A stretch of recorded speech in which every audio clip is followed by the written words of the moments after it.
A thick fog clung to the trees as Oliver Grant's car pulled up to the dilapidated gates of Ashfield Estate. The grand iron gates, which once swung open with regal welcome, now hung slightly ajar, coated in rust and overgrown with wild ivy. Oliver stepped out, adjusting his tailored coat against the chilly autumn air, and stared at the dark silhouette of his childhood home looming just beyond the driveway.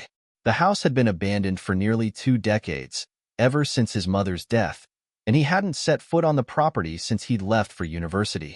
Ashfield had been the crown jewel of the Grant family, a sprawling mansion built on old money and even older secrets. It had once radiated a warm, inviting charm, with the laughter of dinner parties and the delicate clink of crystal glasses filling its grand rooms. But now, it stood silent and foreboding, with broken windows and crumbling walls whispering stories of neglect. As Oliver approached, he could feel the weight of the years, the memories flooding back.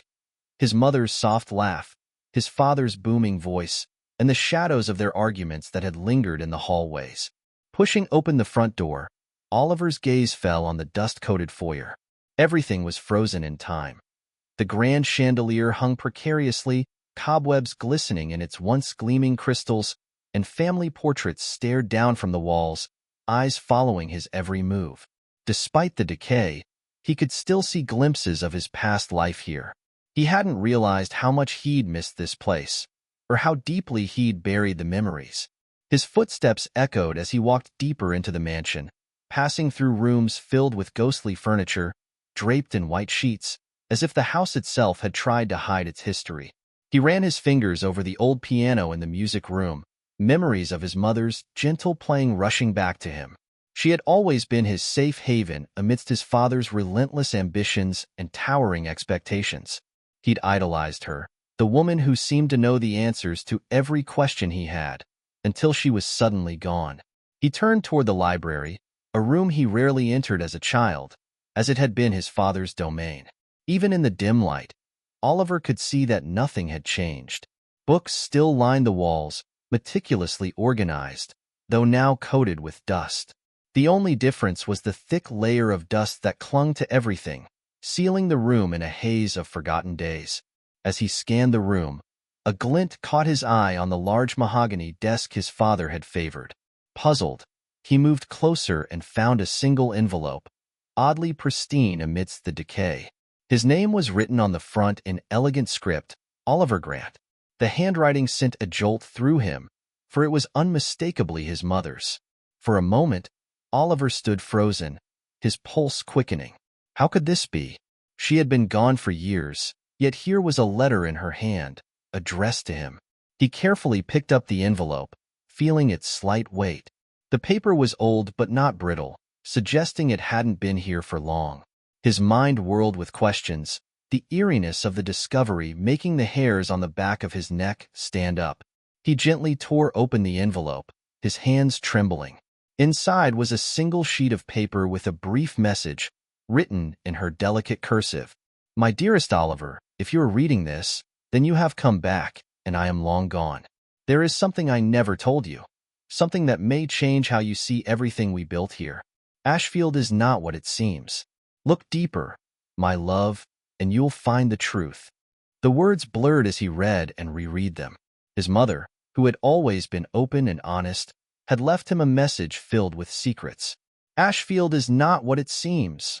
The words echoed in his mind, intertwining with memories of her worried glances and whispered conversations with his father that he'd never understood as a child. Just as he folded the letter, another memory hit him, of his mother sitting at the vanity in her bedroom, a small, hidden compartment that she had always kept locked.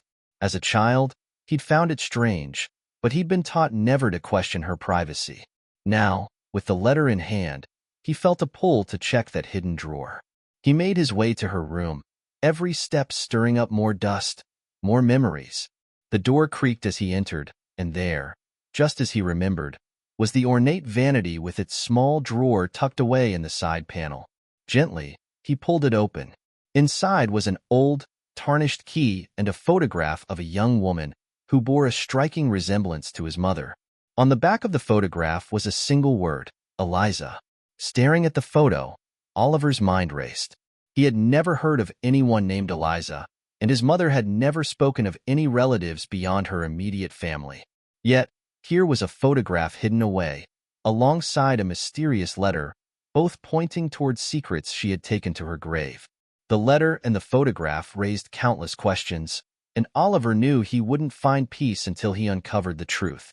The following morning, Oliver sat in the breakfast nook of a small inn he'd checked into overnight. Sleep had eluded him, his mind restless with questions about his mother's letter and the photograph of Eliza. The inn's old charm reminded him vaguely of Ashfield, but that only seemed to deepen the ache in his chest. Sipping his coffee, Oliver wondered where to begin. His mother's letter had suggested secrets buried within Ashfield, but nothing about Eliza had ever come up in family conversations, even during his father's fits of anger and frustration. Determined, he dialed the number of Lawrence Miller, a private investigator he had worked with on some business deals years ago.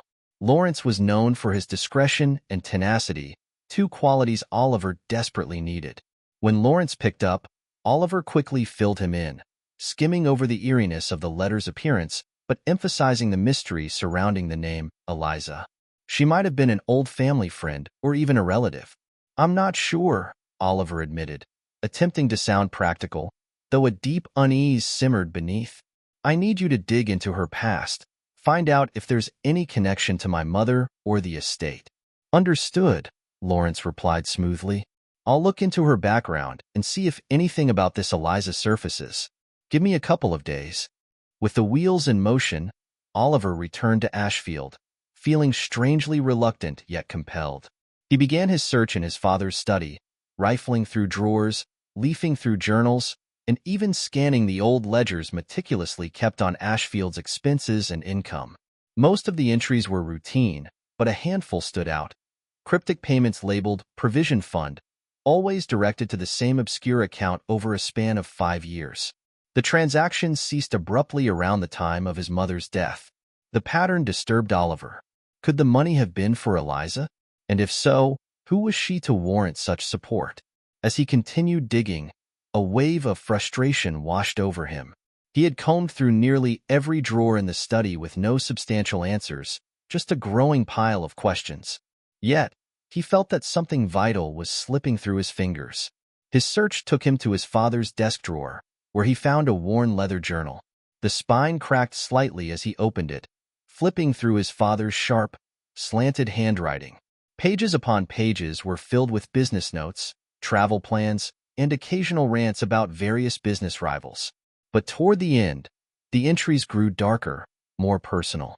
One entry, dated just months before his mother's passing, caught his eye. "It pains me to keep secrets from Oliver. If only he knew the lengths we've gone to protect him. I pray that this Eliza matter does not burden him when we are gone. It is a shame that the past cannot be erased, but perhaps it's best this way." The entry struck Oliver like a blow. His father had not been a man of sentiment or regret, yet here were hints of both, suggesting some family mystery even his father wished to conceal. Protect him? From what? And why did his father mention Eliza directly, yet with such caution? Exhausted but determined, Oliver's thoughts returned to the places he had ignored in his initial search. He retraced his steps to his mother's bedroom, this time inspecting her jewelry box and a row of decorative porcelain figurines she had adored. Behind one of them, he found another envelope addressed to O. The writing was unsteady, as though written hastily, but it was unmistakably his mother's. Opening the envelope, he unfolded another note, briefer than the first. "If you're reading this, you've uncovered part of the story, but not all. I only pray you'll understand why I kept it hidden. Look in the chapel, our sacred space. There, you may find the answers you seek." The chapel. He hadn't thought about that place in years. It was a small, nearly forgotten building on the far side of the estate grounds, used mainly for family gatherings and celebrations in his early childhood. His mother had cherished the chapel, decorating it with fresh flowers and candles, saying it was a place of reflection. Oliver remembered it as serene, though he hadn't set foot inside it since her funeral. Setting out across the estate, he felt an odd pang of apprehension, as though he were trespassing on sacred ground. The air grew colder as he neared the chapel, and he pushed open the heavy wooden door, surprised to find it unlocked. Inside, dust hung in thick layers, yet the space retained a solemn beauty. Light filtered through stained glass windows, casting a dim glow over the worn wooden pews and the altar. He scanned the chapel, unsure of what he was looking for until his eyes landed on a small, locked chest beneath the altar. He knelt down, trying the tarnished key he'd found in his mother's vanity. It slid into the lock smoothly, and with a soft click, the lid creaked open. Inside lay another photograph, one he had never seen before. It showed his mother holding a baby with tender affection. But this baby was not Oliver. It was too recent, judging by the clothes and the setting. Her expression was serene, even joyful, as she held the child close. Alongside the photograph was a birth certificate. His heart hammered as he read the name on it, Eliza Catherine Grant. The weight of realization crashed over him. Eliza had been his mother's daughter, his sister. For some reason, she had been kept a secret, separated from him and hidden away.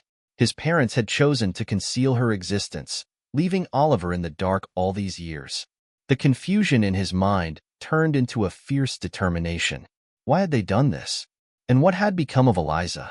The mystery was unraveling faster than he could keep up, but one thing was clear.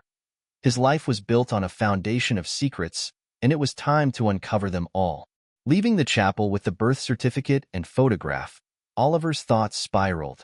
The love and secrecy in his mother's letters made him wonder if his father had forced her hand, compelling her to keep Eliza hidden. And now, with these clues in hand, he felt the path widening before him, leading into depths of his family's history he hadn't known existed. As he returned to the mansion, Oliver's phone buzzed. It was Lawrence, the investigator, calling back sooner than expected. With a deep breath, he answered, feeling the inevitable collision of past and present drawing closer. "Oliver, I found something," Lawrence said, his tone cautious. "Your sister, Eliza, well, it appears she may still be alive." Oliver paced his study, his mind racing with Lawrence's words. Eliza, his sister, alive? His emotions clashed in a turbulent mix of disbelief, curiosity, and a strange sense of relief. For years, he'd assumed he was his parents' only child, their only heir. Now, the discovery of Eliza not only complicated his family's story but completely redefined his identity. He had a sibling, a sister hidden from him his entire life. Lawrence had promised to follow up on the leads he found, though there was little in public records about Eliza. For now, all Oliver could do was wait. But the silence that settled over Ashfield in the hours after the call only made him more restless. Every shadow seemed to move with secrets, and every corner whispered questions left unanswered. That evening, as he poured himself a glass of scotch to ease his nerves, a knock sounded at the front door. He froze. No one ever came to Ashfield unannounced, especially not after it had been left empty for so long. Setting down his glass, he walked cautiously to the door, bracing himself for some unknown guest. When he opened it, a young woman stood on the threshold, her face partially hidden beneath a loose scarf. Her eyes, however, were unmistakable, wide, green, and unsettlingly familiar. "Are you Oliver Grant?" she asked, her voice steady yet filled with a tremor of anxiety. "Yes," he replied, watching her closely. She looked around the age he might expect his sister to be, with a calm presence that seemed almost surreal. "I'm Eliza," she said, her voice softening.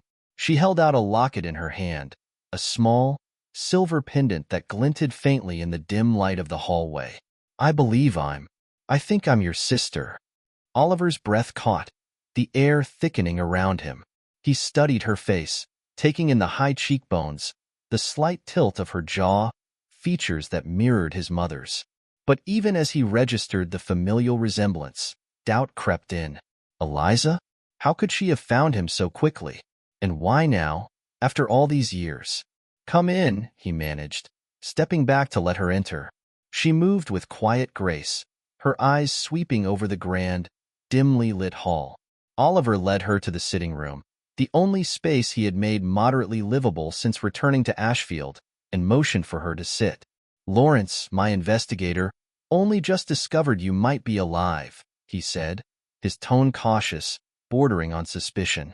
I have to ask, how did you know to come here? Eliza hesitated, clasping her hands tightly around the locket. For as long as I can remember, I've had this locket, she explained. It was the only possession my adoptive mother told me was truly mine. She passed away recently. In her last days, she confessed that I was not her biological daughter, that I came from a family I'd never known. Her gaze dropped to the floor as she continued. She mentioned the name Ashfield, and when I searched for it, I found you. The simplicity of her explanation hit Oliver hard. The locket. He remembered his mother wearing one just like it. She had told him it was a family heirloom, something precious that she wore close to her heart. If this woman was indeed his sister, then it made sense that she would have the same locket. Still, Oliver's skepticism lingered. He had to be sure. Do you mind if I take a look at that? He asked, gesturing toward the locket. She hesitated, but finally handed it over. The moment it touched his hand, a memory sparked.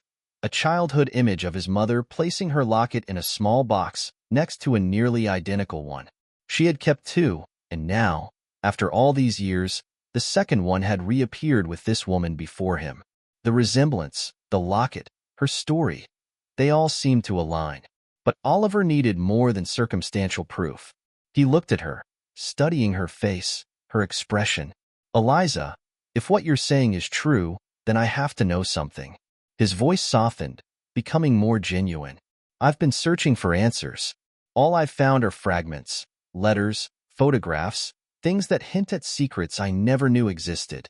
I need to know why you were hidden away. Do you know anything? Eliza's eyes met his, filled with a sorrow that seemed too deep for words. My adoptive mother, she was a private person, she began, her voice almost a whisper. She said that my real parents wanted to protect me from something. That's why I was adopted, given away to strangers, even though they loved me. Oliver's mind raced, his thoughts tumbling over one another in an attempt to make sense of her words. Protect her? From what? He thought of his father's journal entry, the cryptic reference to the lengths we've gone to protect him. Could it be that both he and Eliza had been kept in the dark for their own safety? Eliza, he said slowly, struggling to keep his composure, if you're my sister, if you really are, then I want us to uncover the truth together. His voice softened. But please understand, I need to be sure. There are ways we can confirm this, DNA tests, for instance. Would you be willing to do that? She nodded immediately, her expression resolute. Yes, I need the truth as much as you do. The tension in Oliver's chest eased slightly. He felt a faint glimmer of relief, as though a part of him had been waiting to believe her since the moment she walked in. But just as he began to feel some measure of hope, Eliza spoke again, her words sending another chill through him. There's something else, she said, glancing down at her hands. After I learned about Ashfield, I went through some of my mother's old things. I found a letter she kept hidden, one from your mother. She reached into her bag and pulled out a yellowed envelope, holding it out to him. I thought you should see it. Oliver took the envelope, his hands trembling slightly as he examined the familiar handwriting.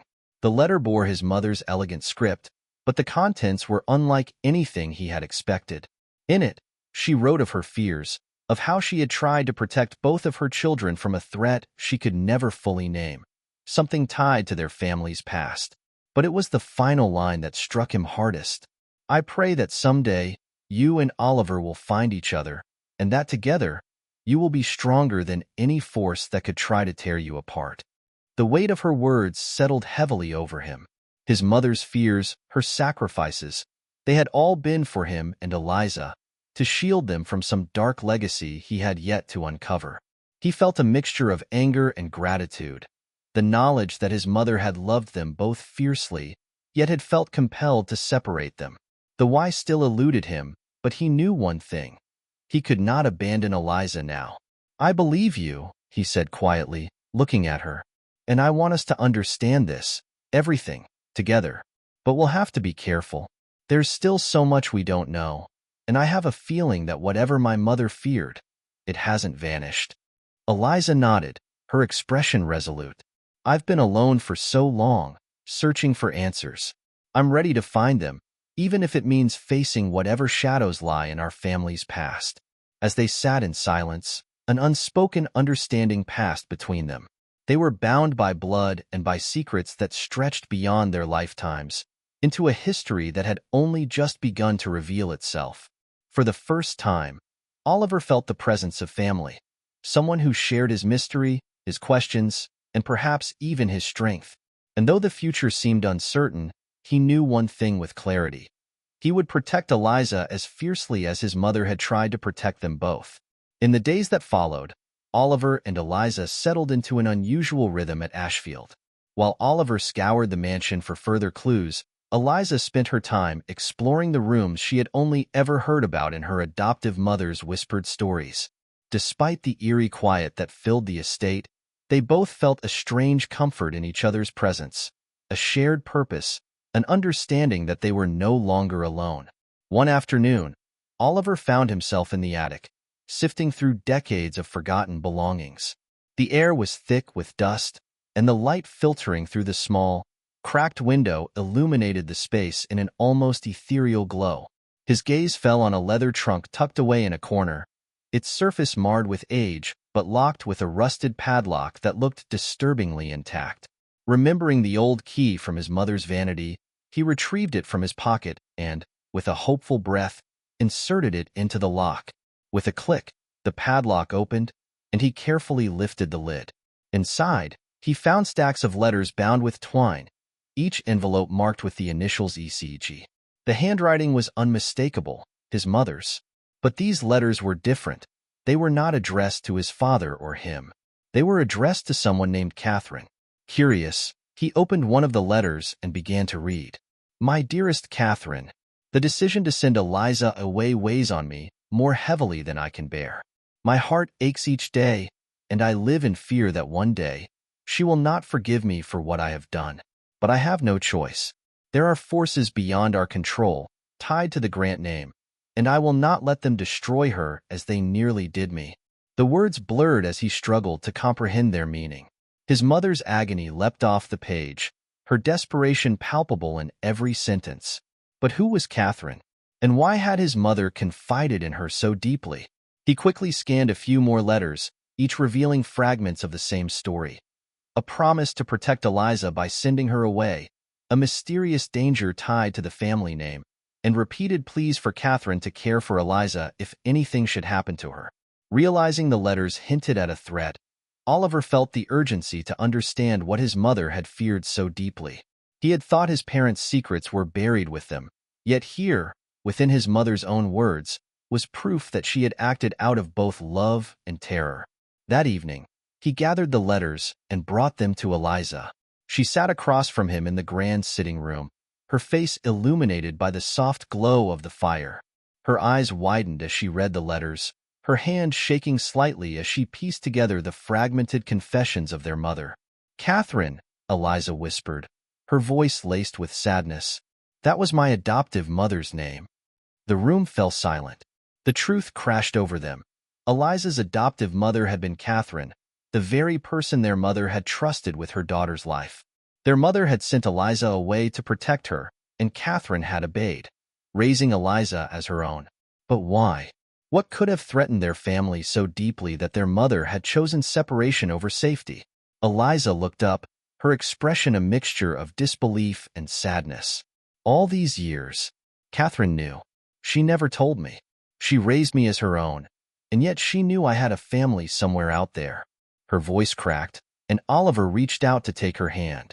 They sat in silence for a moment, letting the weight of the revelation sink in.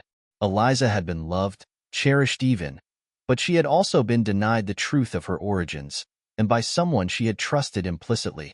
As they processed the discovery, Oliver recalled another journal entry he had read in his father's leather-bound notebook, one mentioning a private clinic. With a renewed sense of purpose, he went to his study, dug through the notebook, and found the entry.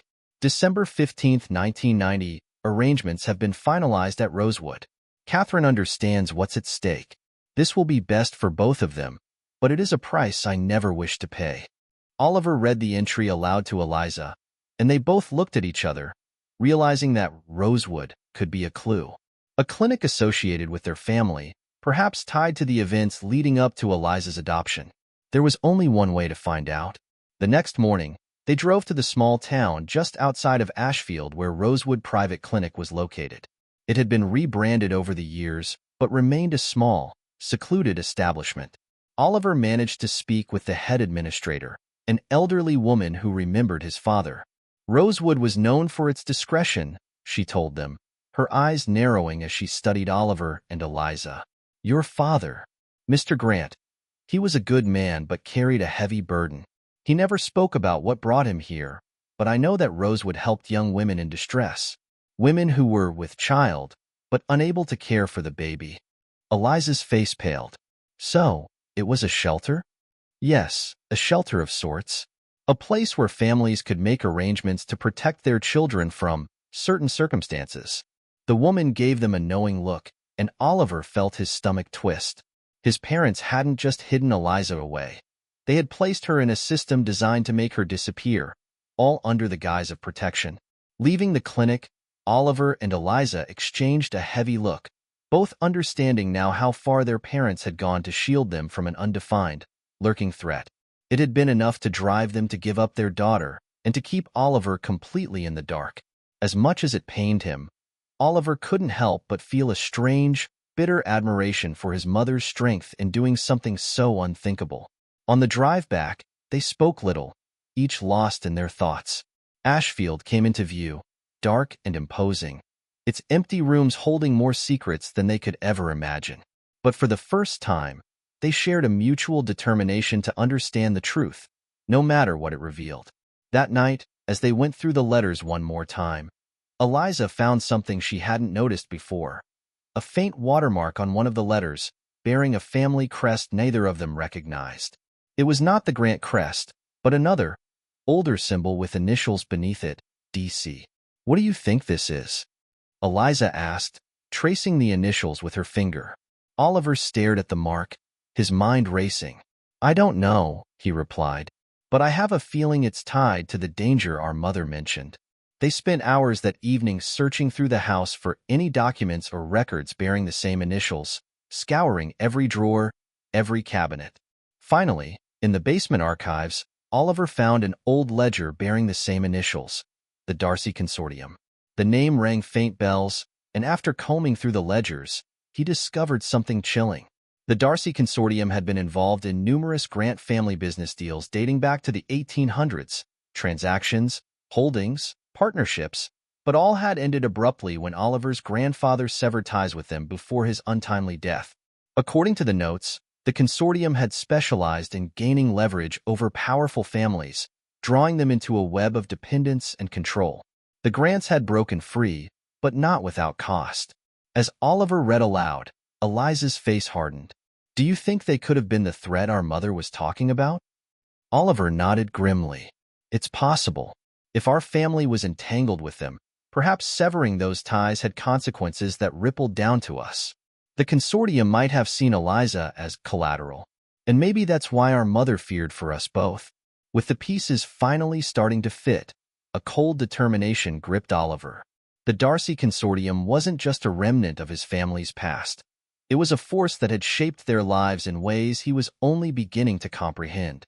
If they were to find peace, he and Eliza would have to confront it. As they sat together in the flickering firelight, they made a pact to uncover the full story behind the consortium, no matter where it led. But in the back of Oliver's mind, a dark thought lingered. The Darcy Consortium had left his family alone for years, but would digging up the past stir the sleeping beast?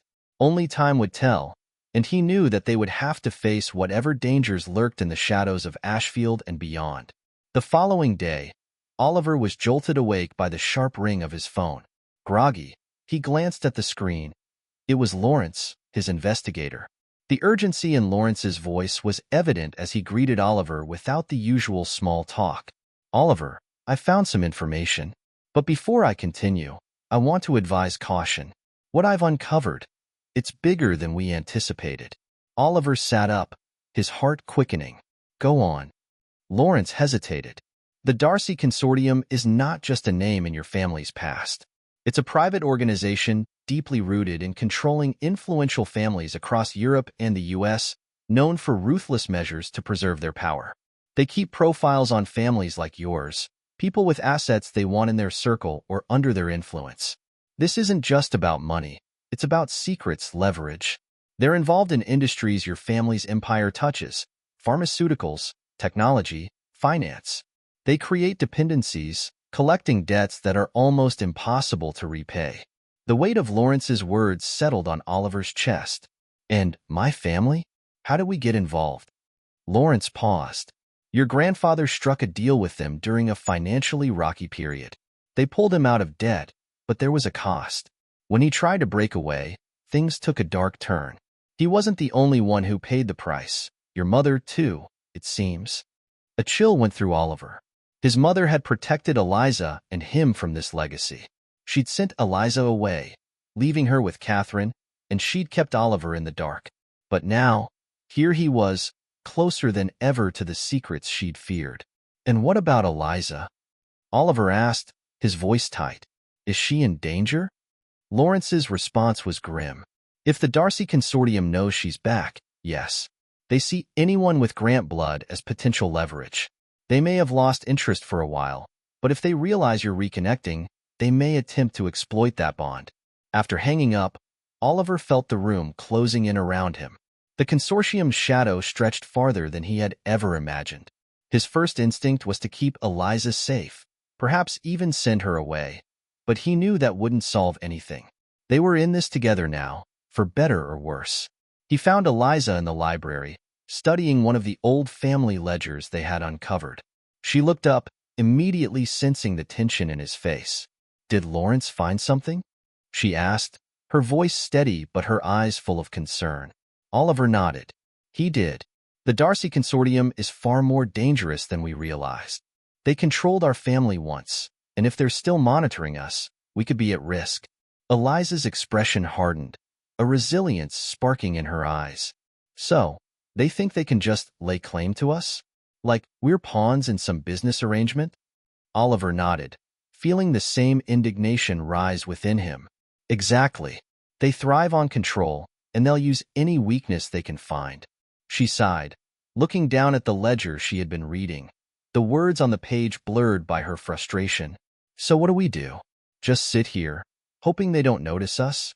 No, Oliver's voice was resolute. We have to understand exactly what they want, what leverage they might still hold. If we're to face this, we can't go in blind. We'll have to play this carefully. For the next few days, they began tracing the consortium's connections. Oliver contacted trusted associates in his company, learning that some financial records linked to Ashfield had strange discrepancies with payments or investments he had never authorized. It was subtle, small enough to go unnoticed under routine audits, but someone had been siphoning funds from his accounts for years, funds that could easily be traced back to the Darcy Consortium. It was Lawrence who identified the next key player. He called with the name of a man who might have insights into the consortium's motives. Victor Bramwell, a former associate of Oliver's grandfather who had disappeared after his business with the Grants dissolved decades ago. Victor was rumored to live off the grid, in a small coastal village, but Lawrence had tracked him down. And according to Lawrence, he would only agree to speak with Oliver directly. With Eliza's insistence that she join him, they set off to find Victor. The drive along the coast was tense, the rain slashing against the windows as if nature itself were warning them away. They finally arrived at a small, weather-beaten cottage perched on a cliffside, overlooking the turbulent sea. Oliver parked the car, and they approached the door, their hearts pounding in unison. Victor opened the door before they even knocked. He was a frail, gray-haired man with piercing eyes that seemed to see right through them. Without a word, he gestured for them to enter. Inside, the cottage was dimly lit, the walls lined with dusty bookshelves, and the air thick with the scent of old paper. They sat across from Victor, who studied them for a moment before speaking. "You're here because of the consortium," he said, his voice a raspy whisper. "I knew the day would come when the Grants would come looking for answers." Oliver met his gaze steadily. "My family's past with them. What do you know?" Victor leaned back, a sad smile tugging at the corner of his mouth. "Your grandfather thought he could outsmart them. He thought he could use their resources and then sever ties. But the Darcy Consortium, they have a way of ensnaring people, making it so you can never fully leave. Your grandfather's attempt to cut loose cost him everything. He was dead within a year. Victor's words struck Oliver like a blow, but he forced himself to listen. My mother, Oliver began, his voice tight. She was part of this as well? Victor's gaze softened. She knew the dangers. She tried to protect you both. When she realized the lengths they would go to, she chose to separate you from Eliza to keep both of you out of their reach. But that decision didn't sit well with the consortium. They saw it as a betrayal. They monitored her until her death, making sure she stayed quiet. Eliza's voice shook. But why keep me? Why did they let me go? Victor hesitated, looking at her with something close to pity. Because as long as you were hidden, away from the wealth, you were no threat. But if the two of you join forces, you become significant. You represent the unity of the Grant legacy, something they once wanted to control. Oliver leaned forward, his eyes blazing. What would happen if we confronted them? If we cut off any financial or legal ties they might still hold? Victor shook his head. If you attempt to sever their influence, they will retaliate. They operate in the shadows, using secrets and manipulation as their weapons. I've seen what happens to those who try to cross them, discrediting businesses, scandalizing reputations, even causing mysterious disappearances. A chill passed through Oliver and Eliza. They had expected a battle, but they hadn't anticipated the scale of the war they were stepping into. But, Victor added, his tone softening, there may be a way out. Years ago, when I was still involved, I learned of an archive they kept, a ledger with records of every family they ever controlled, proof of every agreement, every bribe, every piece of leverage they held over your grandfather. If you could get your hands on that, it could give you leverage against them. Where is this ledger? Oliver asked, barely containing his hope. Victor hesitated. The archive is kept in a secure facility, rumored to be somewhere in the Swiss Alps. It's an impenetrable fortress.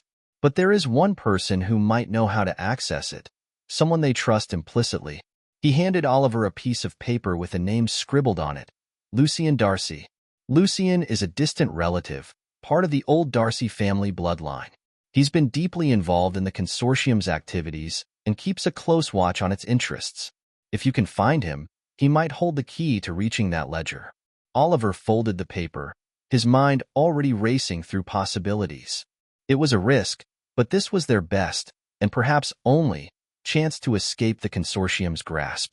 As they thanked Victor and left the cottage, the storm outside had intensified, the waves crashing violently against the cliffs.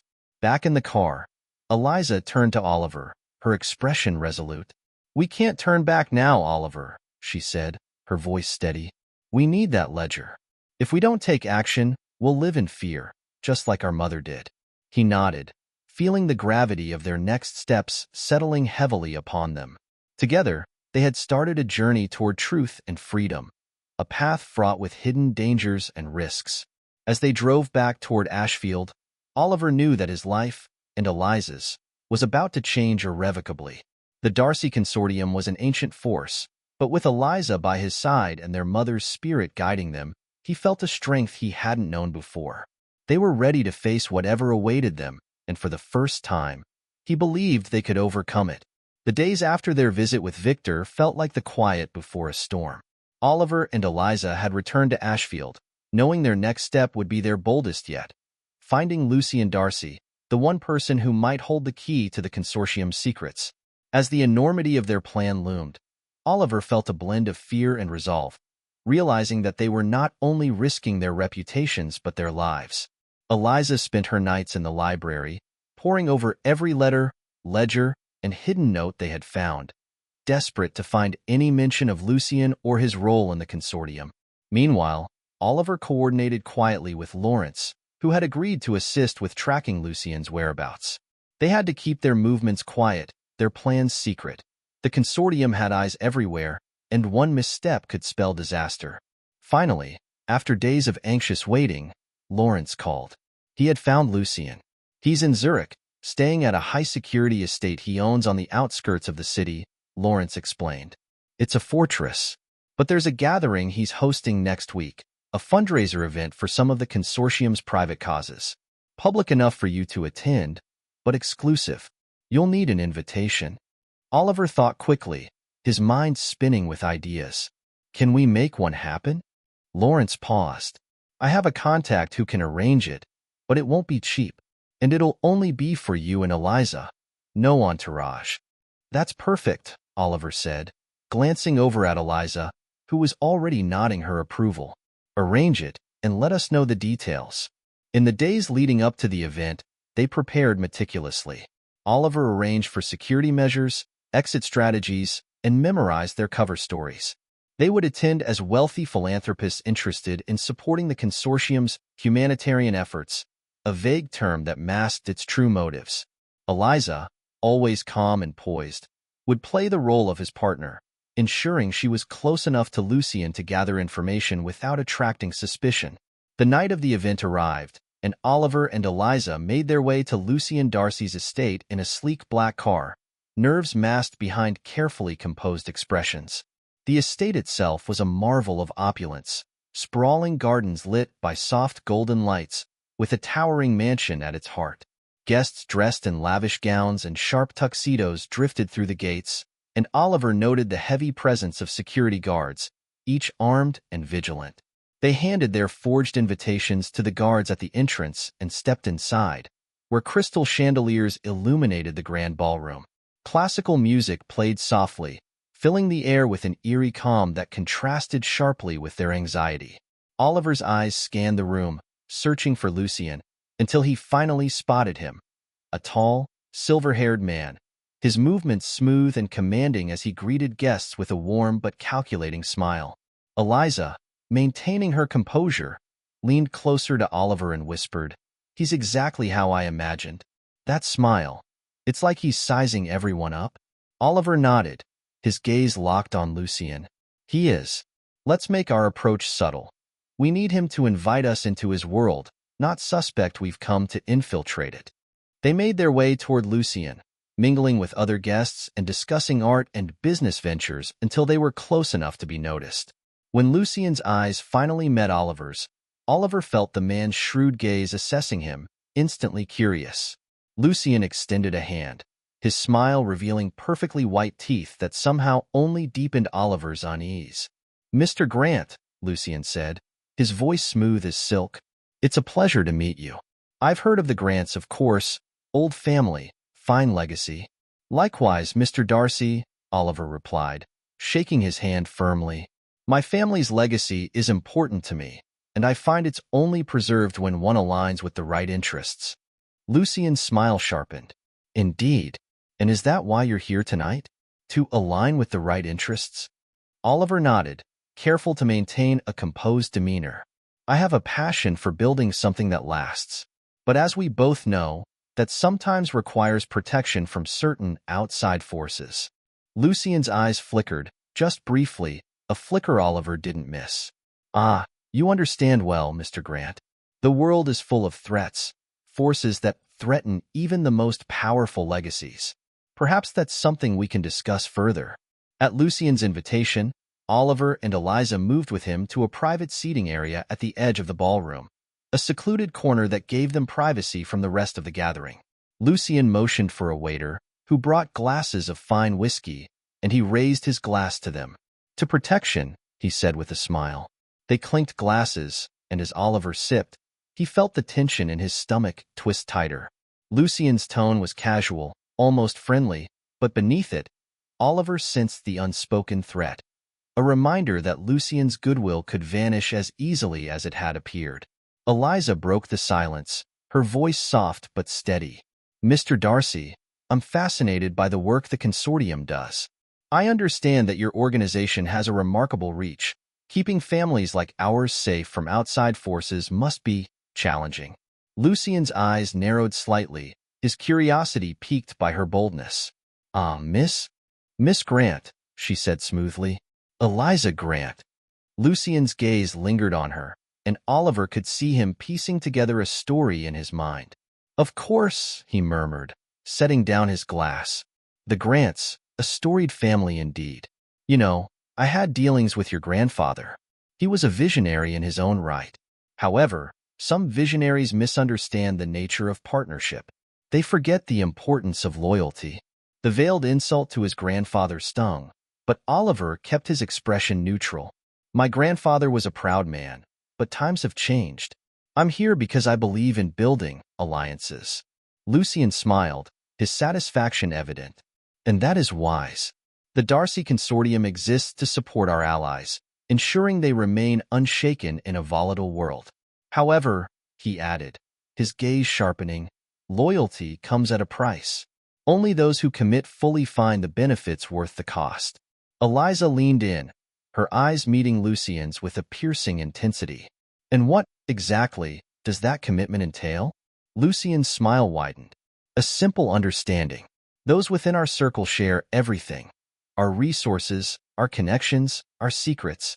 A safety net that extends across continents. He paused, his eyes narrowing. And when one prospers, we all do. Oliver seized the opening. You speak of secrets, Mr. Darcy. Surely an organization with such reach has more than a few records of its alliances? Lucien chuckled, clearly amused by the question. Indeed, Mr. Grant, we are meticulous with our records. But such documents are reserved for those deeply rooted within the consortium. Eliza leaned closer, her tone laced with subtle intrigue. You must have an incredible archive, Mr. Darcy. I'd imagine it could hold power over anyone, perhaps even control them. Lucien's eyes flicked between her and Oliver, his expression unreadable.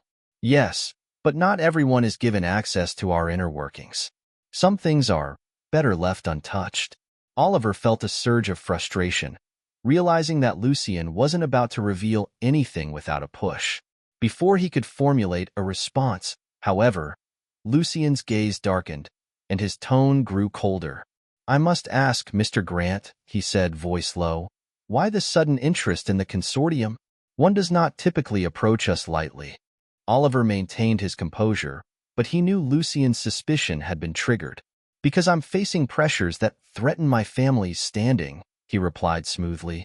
I'm looking for allies who understand the importance of legacy, of keeping family protected from those who might seek to harm them. Lucien's gaze lingered on him, his expression unreadable. After a long pause, he nodded. Very well, Mr. Grant. If you're sincere, perhaps we'll speak again soon. But tread carefully. Those who meddle in our affairs often find themselves entangled beyond escape. With that ominous statement, Lucien rose, signaling that their conversation was over. Oliver and Eliza stood, masking their frustration with polite smiles. They had come close, but had not yet secured the information they needed. As they returned to the ballroom, Eliza squeezed Oliver's arm. We may not have everything, but we've learned one thing tonight, she whispered. Lucien isn't untouchable. If he thinks we're valuable, we can use that to our advantage. Oliver nodded, a new plan taking shape. They hadn't extracted the secrets they sought, but they'd ignited Lucien's curiosity, and, perhaps, his desire to bring them into the fold. They left the estate that night with more questions than answers, but one certainty burned brighter than ever.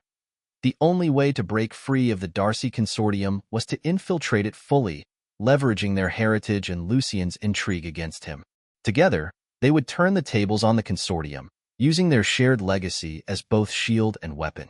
They would become the ultimate insiders, unraveling the Consortium's secrets from within, until they had the leverage to end its grip on their family once and for all. The next morning, Oliver and Eliza regrouped at Ashfield, their minds racing with possibilities after the conversation with Lucien Darcy. Their plan to infiltrate the consortium seemed daunting, but Oliver could sense they were getting closer to uncovering the truth, and with it, the leverage they needed to protect their family. Eliza had spent the night studying the information they'd gathered so far. She seemed more determined than ever, her calm exterior concealing a fierce resolve that reminded Oliver of their mother. It was clear that she wasn't just fighting for herself, but for the legacy their mother had tried to protect. As they sipped their coffee in the study, Eliza leaned forward, a thoughtful expression on her face. Lucien has enough information to keep most people under his thumb. He even implied the consortium has an archive of secrets. That's what we need. Those records, not just to expose them, but to hold something over their heads. Oliver nodded. Exactly. But Lucien won't hand them over. We need to find a way to make him trust us enough to get close to those records. They reviewed their options, eventually deciding that Oliver would reach out to Lucien, proposing a partnership between the Grants and the consortium. Their strategy was simple: gain Lucien's trust by appearing eager to ally with the consortium, all while subtly gathering information. But they needed to tread carefully. The Darcy consortium had connections far and wide, and any misstep could cost them dearly. The following week, Oliver reached out to Lucien, who invited him to a private meeting at his secluded retreat in the Swiss Alps. The invitation was a surprise. Lucien clearly wanted to keep their dealings quiet, far from prying eyes. It was an ideal opportunity, yet the risks were clear. They would be on Lucien's territory, and if he suspected anything, there would be little chance of escape. Eliza insisted on accompanying him. Though Oliver was hesitant, he knew her presence would lend credibility to their intentions. Besides, if they were to face Lucien, they needed to do it together. The journey to Lucien's estate was filled with anticipation, the winding mountain roads leading them higher until they reached a sprawling villa nestled on a secluded peak. Guards patrolled the grounds, discreet yet vigilant, a reminder that Lucien didn't take any chances. As they approached the front entrance, a steward guided them inside, where Lucien awaited them in a richly appointed study overlooking the mountains. "Mr. Grant, Miss Grant," he greeted them with a welcoming smile, though his eyes held a hint of suspicion. "I'm pleased you accepted my invitation. Trust, after all, is a rare commodity in our world." Oliver smiled, mirroring Lucien's casual tone. "It's an honor, Mr. Darcy. Our families have shared a complex history, but I believe in building on what we have. I'm here because I think the consortium and the Grants can achieve great things together." Lucien gestured for them to sit, pouring them each a glass of an aged cognac. "I appreciate your openness, Oliver," he said, using Oliver's first name with a surprising familiarity. "But you must understand, aligning with the consortium requires full commitment. Your family once tried to break free, and you've seen the price that was paid." "We understand," Eliza replied, her tone firm. "We're prepared to do what's necessary."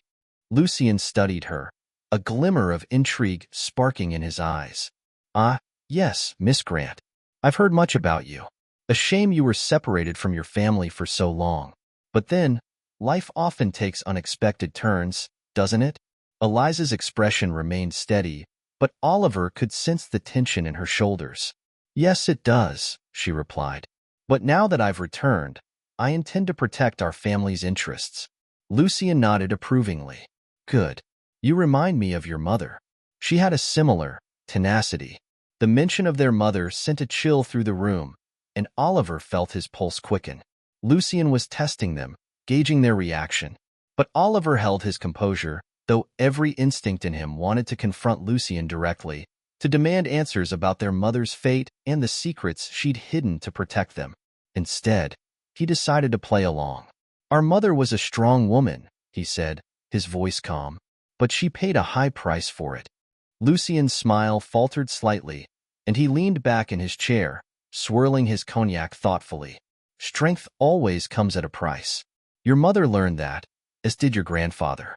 The consortium doesn't forgive easily, Oliver. It expects loyalty, total, uncompromising loyalty. And if we're prepared to give it?" Oliver asked, his tone steady but laced with tension. Lucien's gaze sharpened. "Then you must prove it. The consortium requires not just words, but action. If you're truly committed to an alliance, there's a task you must complete, one that will leave no doubt about where your loyalties lie." Oliver glanced at Eliza, who nodded slightly, and he turned back to Lucien. "What do you need us to do?" Lucien leaned forward, his voice lowering to a conspiratorial whisper. "There is a family, a long-standing rival of the Darcy consortium. They've recently acquired sensitive information, records that could expose certain, less-than-legal dealings. I need you to retrieve those records, prove you can be trusted, and your place within the consortium will be secured." Oliver's mind raced. Lucien was testing them, forcing them to choose between loyalty to their family's legacy and complete submission to the consortium's control. But Oliver nodded, masking his reluctance. We'll do it. Send us the details, and we'll handle it. Lucien smiled, clearly pleased. Excellent. I knew I could count on you. He paused, his expression softening. But be careful. The consortium rewards loyalty, but it has little patience for failure. As they left the villa, Oliver's thoughts were a whirlwind. Lucien's request was a dangerous game, a trap designed to test their commitment, but he had no intention of handing the consortium another weapon. Instead, he saw an opportunity. If he and Eliza could intercept these records, they might gain a bargaining chip against Lucien himself. Back at Ashfield, they reviewed the information Lucien had sent, a dossier detailing the rival family, the Rutlands, who owned a private estate on the outskirts of Geneva. According to Lucien's files, the Rutlands were in possession of documents that exposed certain consortium dealings, information the Darcys would do anything to suppress. We're not going to just hand these records over to Lucien, Oliver said firmly. If we can retrieve them, we can use them as leverage, something to protect ourselves. Eliza nodded, her face set in determination. Exactly. If we find those records, we'll have the upper hand. But we'll need to act quickly. The consortium likely has other agents watching. That night, they arrived at the Rutland estate, slipping through a side gate they had unlocked earlier. Their plan was simple. Access the Rutland archives, locate the records, and leave before the consortium realized what they were doing. Every second counted, and the silence of the estate heightened their urgency. Inside, they found the study, a grand room filled with shelves of carefully organized files and records. Eliza scanned the labels, her eyes darting over each one until she found what they were looking for, a folder marked DC Assets. She pulled it from the shelf and handed it to Oliver, who opened it quickly. Inside were documents that detailed a web of bribery, corruption, and coercion, proof of the consortium's influence over countless industries. But there, buried at the end of the folder, was something that made Oliver's heart race. A single sheet, stamped with the Grant family crest, listing transactions between his grandfather and the Darcy Consortium. It was a record of the payments his grandfather had made to escape the consortium's control, and the terms that had ultimately led to his mother's desperate decision to separate him from Eliza. The records were the proof they needed, the final piece of evidence that revealed the consortium's stranglehold on their family. With these documents, they could finally confront Lucien. As they returned to Ashfield, Oliver felt a strange mix of relief and anticipation. The Rutland records would expose the consortium's tactics, and if they used them wisely, they might dismantle Lucien's power from within. The next day, Oliver reached out to Lucien, requesting another meeting under the pretense of delivering the documents. Lucien agreed, inviting them back to his villa. Oliver and Eliza arrived armed with the Rutland records, their resolve steeled for whatever lay ahead. As they sat across from Lucien in his grand study, Oliver produced the folder and placed it on the table between them. Lucien's expression shifted from surprise to suspicion, his gaze narrowing as he opened the folder and scanned its contents. "These are the records you wanted," Oliver said, his voice calm but firm. "But I'm not here to hand them over. I'm here to make you an offer. We'll keep this quiet, but only if you grant our family permanent freedom from the consortium's reach. No more debts, no more influence. We're done." Lucien's face darkened, his expression hardening into a mask of anger. "You dare to bargain with me?" "We're not bargaining," Eliza interjected, her tone unwavering. "We're reclaiming what was ours all along. You wanted us under your control, but those days are over." Lucien's jaw clenched, and for a moment, Oliver thought he might refuse. But as he scanned the documents again, his anger gave way to cold calculation. He knew the records would expose the consortium's dealings, shattering their control if they ever went public. Finally, he looked up, his gaze icy but resigned. "Very well. The Grants are no longer under the consortium's control. But don't think you've won. If you ever cross us again, you won't get a second chance." As they left the villa, Oliver and Eliza shared a look of triumph, feeling the weight of generations lift from their shoulders. They had done what their grandfather hadn't been able to. They had freed their family from the Darcy Consortium, securing a legacy built on freedom rather than fear. At last, they could reclaim their lives, knowing that Ashfield, and their family's future, was finally their own. After breaking free from the Darcy Consortium, Oliver and Eliza returned to Ashfield feeling a cautious relief. They had risked everything and emerged victorious, severing the consortium's grip over their family. But as they stepped back into the grand mansion, a deep exhaustion settled over them. The reality of their victory came with the weight of responsibility. Protecting their family's legacy meant reshaping it without the shadows of past entanglements. They had anticipated the challenges ahead, but they hadn't expected the swift backlash from the consortium's supporters and even some of their own allies. The grant's break from the Darcy consortium rippled through elite circles, sparking rumors and suspicions. Longtime business partners viewed the move as reckless, while family friends whispered behind their backs, questioning whether the siblings were capable of managing the Grant fortune on their own. Within a matter of days, the calls and invitations that had once flooded and slowed to a trickle, and many of their key business associates began pulling back. The isolation was unnerving, but Eliza seemed to bear it with quiet resilience. She had become Oliver's most trusted advisor, proving herself a formidable strategist in navigating the shifting social dynamics. And yet, despite her determination, he sensed a lingering sadness in her. She had come into this world only to be met with resistance from people she had expected would welcome her. One evening, as they sat in Ashfield's library, Oliver brought up the issue that had been gnawing at them both. "Eliza," he said, leaning forward, "we need to stabilize things. We've managed to free ourselves, but now we're facing backlash from the very people we once thought we could count on." Eliza nodded thoughtfully. "I've been thinking the same. But perhaps this is an opportunity to reshape who we surround ourselves with. We can find new allies, people who respect us for who we are, not just because of what the Grant name used to mean under the consortium's influence." Her words struck a chord with Oliver, and he knew she was right. Their reputation might have taken a hit, but they were no longer bound by the consortium's constraints. They had a chance to redefine their family's legacy in a way that aligned with their own values, untainted by fear or hidden obligations. The following weeks were spent rebuilding their network. Oliver and Eliza invited select business figures and old friends to Ashfield, carefully curating each meeting to establish connections with people who shared their vision. They also hired a new team to manage the family's finances and began investing in ventures that reflected their newfound independence, focusing on ethical initiatives that distanced them from the Darcy Consortium's influence. But the effort wasn't without its challenges. One evening, a longtime friend of their father, Edmund Wells, came to visit. Edmund was a respected businessman who had been close to the family for decades. His initial support was reassuring, but as the evening progressed, it became clear that Edmund harbored doubts. Over a formal dinner in the Ashfield dining room, Edmund addressed Oliver with a tone of caution. "I respect what you and Eliza are trying to do," he began, his voice calm but laced with skepticism. "But severing ties with the consortium is unprecedented. Families like ours, well, we've survived by staying connected, by respecting alliances." Oliver met Edmund's gaze, holding his ground. "With all due respect, Edmund, those alliances came with hidden costs. The consortium's methods are ruthless, and our family suffered for generations. I believe we can succeed without their influence."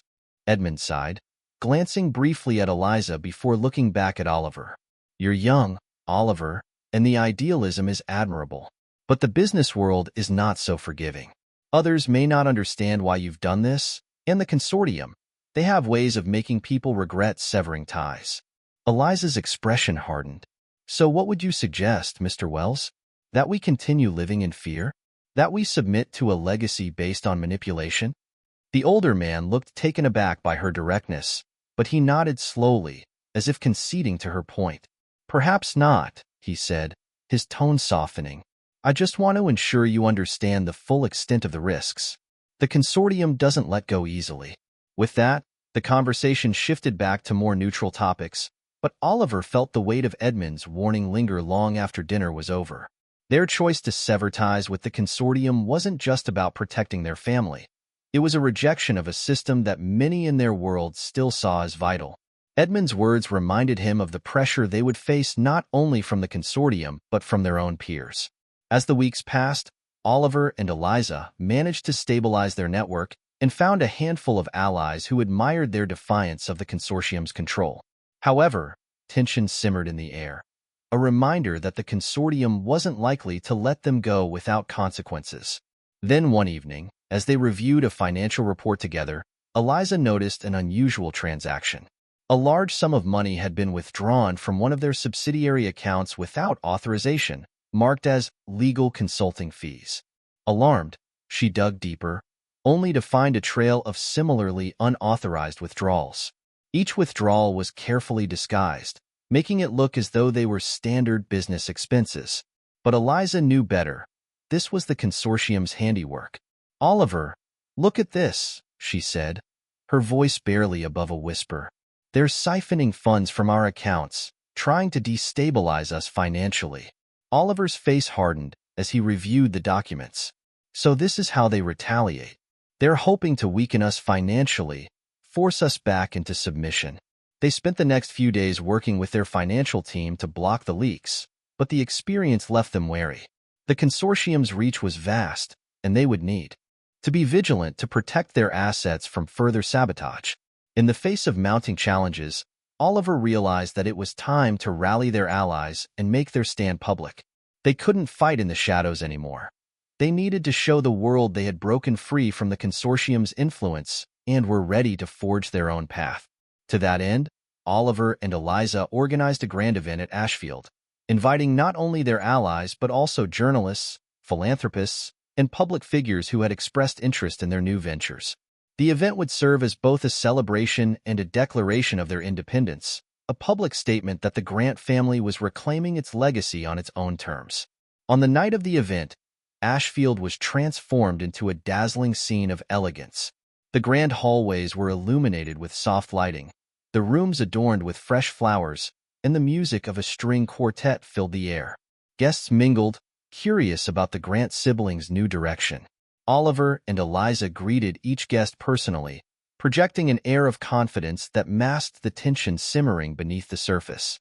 As the evening unfolded, Oliver finally took to the stage. He thanked everyone for attending, speaking briefly about the family's legacy and its transformation.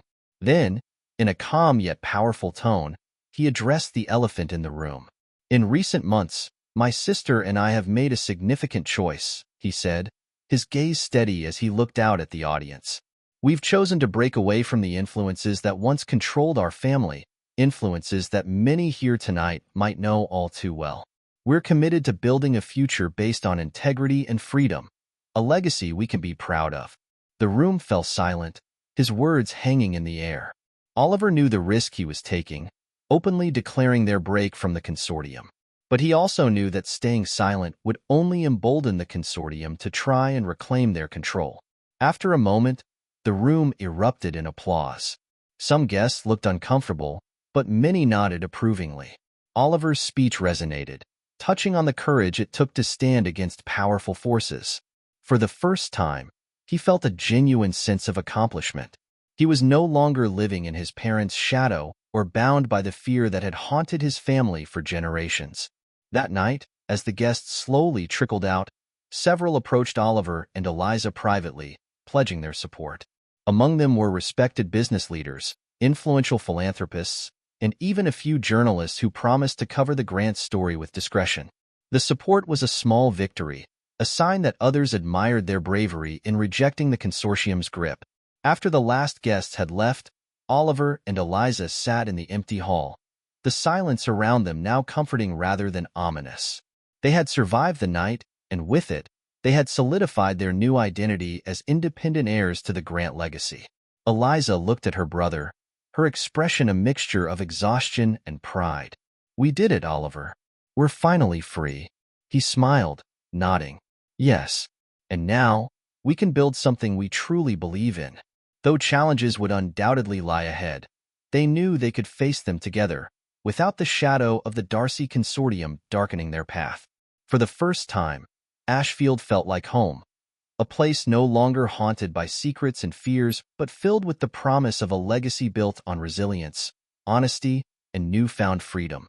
The weeks following the Ashfield event brought a cautious sense of stability to Oliver and Eliza's lives. Allies had emerged, and the public declaration of their independence from the Darcy consortium had placed the Grants on a new trajectory. However, With their growing confidence came the harsh realization that severing ties with the consortium didn't mean escaping their influence entirely. Though the Ashfield event had been successful, Oliver and Eliza were unprepared for the ripple effects their announcement would create. Several investors who had once shown interest in partnering with the Grants suddenly backed out, citing vague concerns about stability. A few family friends hinted that they didn't want to be seen as sympathetic to those who had rejected tradition. Even a few public officials and prominent business leaders avoided them, wary of the power vacuum the Grants' departure from the consortium could create. One evening, as Oliver and Eliza sat in the study discussing the potential fallout, they were interrupted by a phone call. It was Lawrence, their private investigator and trusted ally throughout the entire ordeal. "Oliver," Lawrence said, his voice tense, "I'm sorry to call so late, but I've just found something troubling." Oliver's heart dropped. He had thought that with the consortium officially relinquishing control over their family, their battles were finally behind them. "Go on," he said, bracing himself. "After the Ashfield event, I kept an eye on the consortium's activities," Lawrence continued. "They're moving quickly. I've intercepted communications suggesting they're planning to reclaim assets tied to the Grant name. Assets your family had no idea were even under their influence." "What kind of assets?" Oliver asked, his voice tight. "Old subsidiaries, real estate, even your mother's personal accounts. But there's more." Lawrence hesitated before continuing. "It looks like they're digging up personal information on you and Eliza. If they can't control you through alliances, they'll try to manipulate your public image. They'll smear you, Oliver, just as they did with others who attempted to leave." Oliver gritted his teeth. The consortium's reach was insidious, creeping through legal loopholes, financial manipulation, and, now, personal attacks. He realized that the consortium was attempting a different strategy: weaken their reputation to isolate them further. "Thank you, Lawrence. We'll handle it from here," Oliver said, his voice steady. After ending the call, he turned to Eliza, who had been listening closely, her expression growing more serious with each passing moment. "We knew they wouldn't make this easy," she said quietly. "But going after our mother's assets? Personal attacks on us? They're escalating things." Oliver nodded. "They want to make us feel surrounded, cut off from everyone. It's classic consortium tactics. If they can't control us directly, they'll make it impossible for us to succeed on our own." Eliza's eyes narrowed, a determined glint flashing in them. "Then we need to make sure they don't succeed. We can't let them make us the villain in this story." Determined to get ahead of the consortium's moves, Oliver and Eliza reached out to their trusted allies, working to tighten the circle around their business ventures and secure their personal assets. But the consortium's influence extended beyond anything they had expected. Over the next few weeks, unsubstantiated rumors about Oliver's personal life began circulating, insinuations that he was involved in shady business practices. News articles subtly implied that the Grants' newfound independence was causing instability, and even friends began questioning his judgment. The rumors hit hardest when Edmund Wells, their father's old friend who had come to Ashfield weeks before, called unexpectedly, his voice filled with concern. "Oliver, I'm hearing things," he said, his tone apprehensive. "Rumors about your business dealings, whispers that aren't kind to the Grant name. I don't believe a word of it, of course, but people are talking." Oliver sighed, feeling the weight of the attacks wearing on him. "Edmund, you know me better than that. These rumors are nothing more than the consortium's attempt to destroy us now that we've broken away." Edmund was silent for a moment. "I believe you, but others may not. You've both made enemies by challenging the consortium. Be careful. They won't stop until they've either drawn you back in or crushed you." As the line went dead, Oliver realized the harsh reality they faced. The consortium was waging a war of attrition, attacking their reputation bit by bit to make the Grants look unstable, unreliable, everything that would alienate them from potential allies. That night, as they discussed their dwindling options, Eliza proposed a risky plan. "We need to go public," she said firmly. "Expose the consortium for what it is. We have enough evidence now, thanks to the Rutland records and everything we've found in the archives. If the public sees what the consortium has done, how it manipulates families, businesses, even governments, they'll lose their power." Oliver considered her proposal, understanding the risks. Going public could draw even harsher retaliation. But keeping quiet wasn't an option either. The consortium would never stop as long as the grants continued to challenge them. After a long pause, he nodded. You're right. It's time we took control of the narrative. They reached out to a reputable journalist, one who had a history of investigating powerful entities and wasn't easily intimidated. Oliver and Eliza arranged to meet him at a secure location, away from Ashfield and prying eyes. They spent days preparing, gathering every document and piece of evidence they had collected, determined to build an airtight case that would expose the consortium's decades-long pattern of control and intimidation. On the night of the meeting, Oliver and Eliza arrived at a secluded hotel, each carrying a case of files. The journalist, a seasoned investigator named Richard Kane, was waiting for them in a private suite, his expression serious as he welcomed them. "Thank you for meeting with me," he said as they settled in, his tone respectful. "I've been following the consortium for years, but I've never had access to anything concrete, just rumors and bits of information. If you have what you say you do, this could be one of the biggest stories of my career." Eliza nodded, sliding the case across the table toward him. "It's all here. Records, communications, evidence of how they've manipulated families, businesses, even legal systems to keep people under their control. The consortium thrives on fear, and it's time the world saw them for what they are." Kane opened the case and began examining the documents, his eyes widening as he read. Page after page, he reviewed the evidence, his expression growing more serious. Finally, he looked up, his voice barely a whisper. "This is monumental. If this goes public, it will shake the foundations of several industries. But you both need to be prepared for the backlash. The consortium has powerful allies, people who won't hesitate to protect their own interests." Oliver exchanged a look with Eliza, both understanding the gravity of his words. "We've considered the risks, Mr. Kane," Oliver said. "We're prepared for whatever comes next." After discussing the terms of the story's release and ensuring that their identities would be protected as much as possible, they left the meeting, feeling the weight of their decision settle over them. There was no turning back now. The story would expose the consortium's grip over countless lives, and the grant's role in challenging it. Back at Ashfield, they waited anxiously, knowing that the article would go live within days. Oliver felt a mixture of fear and exhilaration. Fear for the consequences they would face, but exhilaration at the thought of finally breaking the consortium's stranglehold. 3 days later, the article was published. It was explosive, a detailed exposé revealing decades of manipulation, financial control, and personal ruin orchestrated by the Darcy Consortium. Headlines blazed across media outlets, and the story spread like wildfire. The world was shocked, and powerful figures across industries scrambled to disassociate themselves from the consortium, fearing public outrage. While public reaction was overwhelmingly supportive, the consortium's response was swift and brutal. News of the grant's involvement in exposing them led to immediate backlash, with defamatory articles and damaging rumors emerging in the days that followed. However, with the consortium now in the spotlight, many former allies rallied to the grant's side, offering protection and support in ways they hadn't before. Edmund Wells reached out, this time offering unqualified support. "I underestimated you both," he admitted. "You've done what none of us had the courage to do.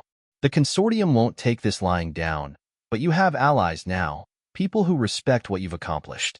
With the public's attention on the consortium, Oliver and Eliza began to see their efforts pay off. Companies that had once distanced themselves began reconnecting, and respected figures reached out to show support. The grant's reputation was no longer under siege. They had taken control of their legacy, and for the first time, it was one they could shape with pride. Standing on the terrace of Ashfield that evening, Eliza looked at Oliver, a sense of peace settling over her. "We did it," she said softly. "We didn't just escape the consortium. We showed the world who they really are." Oliver smiled, feeling the weight of generations lift. "Yes, and now we can build something real, a legacy that isn't bound by fear or control." Together, they watched the sun set over the grounds, their future no longer dictated by the shadows of the past, but by the promise of a life they had claimed on their own terms. The fallout from the article spread farther and faster than Oliver and Eliza could have ever imagined.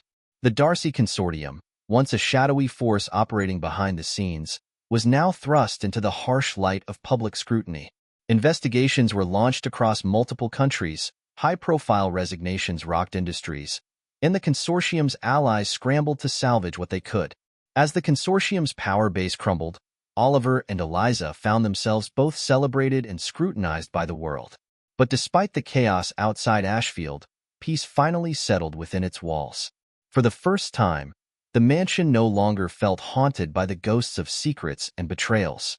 Instead, it was alive with possibilities, ready to become the foundation of a new era for the Grant family. With the consortium's influence all but extinguished, Oliver and Eliza turned their attention to restructuring their family's legacy. They decided to rebrand Grant Industries, steering it away from the ventures tied to the consortium's control and shifting the focus toward socially responsible investments, sustainable energy, and community development. They aimed to create something that reflected the values they had fought so hard to reclaim: integrity, transparency, and independence. Yet, their journey hadn't gone unnoticed by the media. Reporters camped at the gates of Ashfield, and invitations to interviews and public appearances poured in. Everyone wanted to hear from the siblings who had dared to defy the consortium. Oliver and Eliza knew that addressing the public was a delicate task. The world saw them as courageous disruptors, but they didn't want the story of the Grants to become one of revenge or bitterness. Instead, they wanted it to be a story of resilience and renewal. A few weeks after the exposé went public, they agreed to an exclusive interview with Richard Kane, the journalist who had helped bring their story to light. They chose to host it at Ashfield, determined to present themselves not as victims or vigilantes, but as stewards of a legacy they intended to rebuild. On the day of the interview, Richard arrived at the mansion, his demeanor respectful and appreciative of the trust they had placed in him. He joined Oliver and Eliza in the study, where a camera crew discreetly set up in the background. Once they were settled, Richard began, his tone warm yet direct. "Oliver, Eliza, the world has watched as you've taken on one of the most powerful entities in modern business. The consortium's influence has unraveled in a matter of weeks, thanks to the information you provided. But I think everyone wants to know, why did you decide to challenge them so publicly?" Oliver exchanged a brief glance with Eliza, who nodded for him to speak. He turned back to Richard, his voice calm but passionate. "Because for too long, we lived under a shadow we didn't even understand," he said. "Our family was bound by agreements and allegiances that compromised our values, and we had to make a choice: either continue living that way or take a risk and break free. We chose freedom, and I hope our story shows that no amount of power should be able to control a family, a legacy, or a future." Eliza added, her voice unwavering, "Our family's history is complex, and we're not perfect. But we realize that there's strength in honesty and in reclaiming our legacy with integrity. The consortium wasn't just controlling our business, it was controlling who we could be. And we wanted our future to be ours, not someone else's." Richard nodded thoughtfully. "Your courage has inspired many, and I think people see in your story a hope that perhaps the powerful aren't untouchable. What do you hope the world takes away from this?" Eliza spoke with conviction. "We want people to know that change is possible.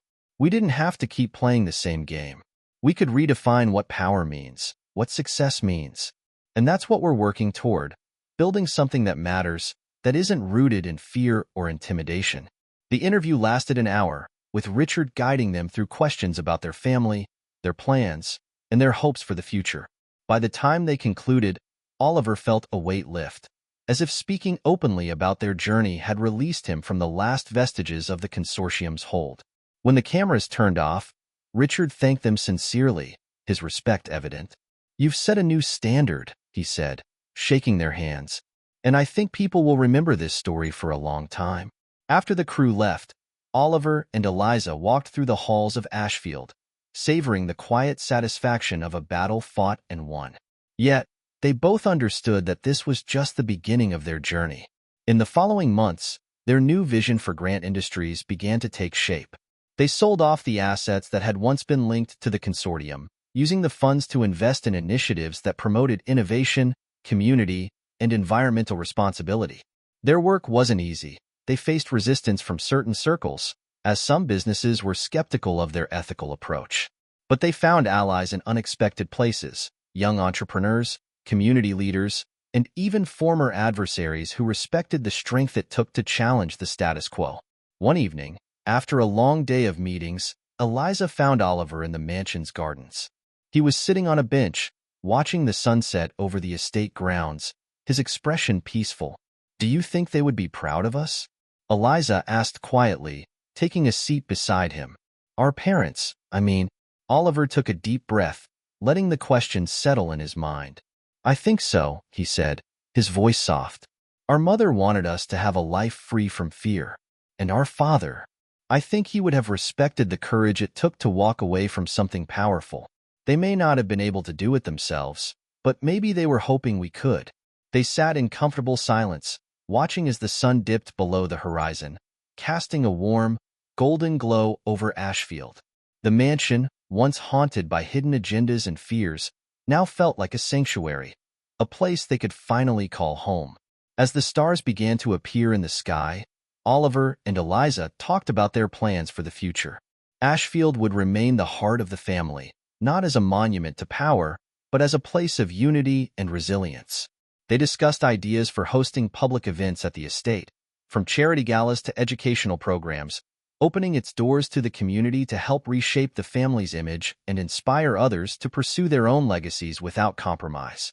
A few months later, they held the first of these events, a community open house, where local families, employees, and friends were invited to tour Ashfield, enjoying food, music, and festivities. Eliza guided guests through the mansion, sharing its history with pride rather than secrecy, while Oliver spoke to guests about their new initiatives and the grant's commitment to building a brighter future. As the night wound down, a local woman approached them, holding the hand of her young daughter. She looked at them with admiration, her voice filled with gratitude. "I just wanted to thank you," she said, her eyes bright. "Seeing people like you, people with the power to make a difference, choosing to do good, it gives me hope for my daughter's future, for all our children's futures." Her words struck a deep chord within Oliver and Eliza. In that moment, they understood that their story was no longer just about escaping the consortium. It was about showing others that it was possible to stand up to forces that seemed untouchable, to carve out a path based on principles rather than fear.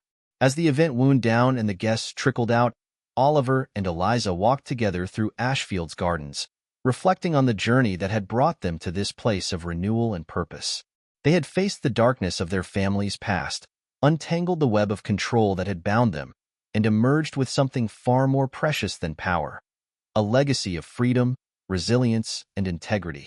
Standing on the grounds of the estate that night, they knew that Ashfield had truly become a home, not just for them, but for everyone who believed in their vision. Together, they had rewritten the Grant family's story, transforming it from a cautionary tale of control and secrecy into an inspiring legacy of courage and possibility. And as the stars shone above, they looked toward a future that was finally their own, bound by nothing but the strength of their shared dream.